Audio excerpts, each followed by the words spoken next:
Welcome back, everybody. So what we got going on is earlier I did a video on this 027 Lionel track. So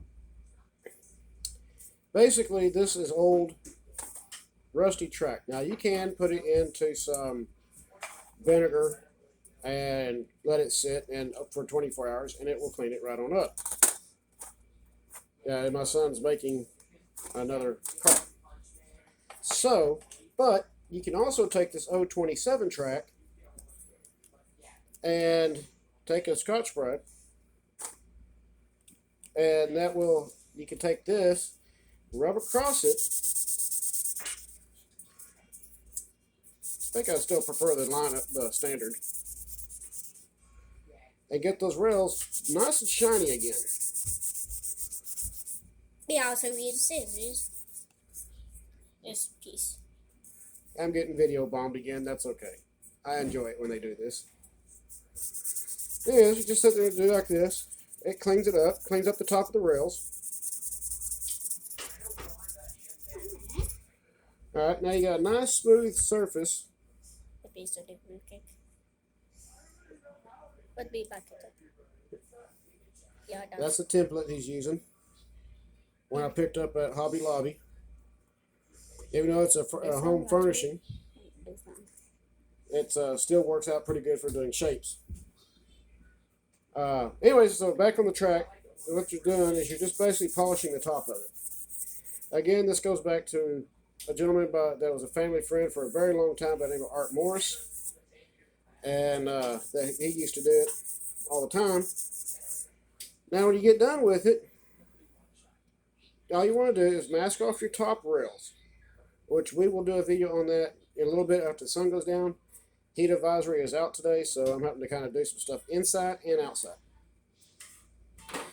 But just got the top of the rails nice and clean, nice and smooth. And you can take some tape, lay over the top of the rails, turn it over, or if you want to use real thin tape down on top of the rails, you can do that, and then shoot it with a satin. Rust-Oleum paint has a natural oxidant killer in it already. So any type of paint that you use, it will actually kill it and keep it from corroding anymore. But that is one trick to get some very naturally weathered railing. And then like this one right here, it's kind of a darkish gray. The template's coming off. That's fine. Again, take the rails. Take your green Scotch-Brite. Just clean it up.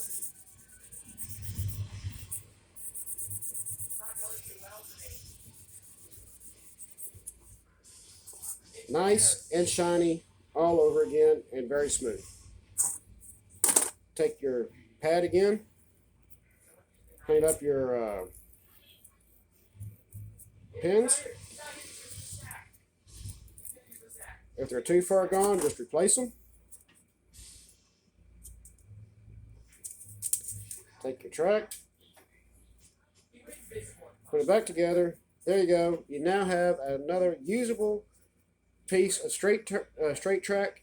Yes, you can connect it up with your, I guess most people call it traditional track.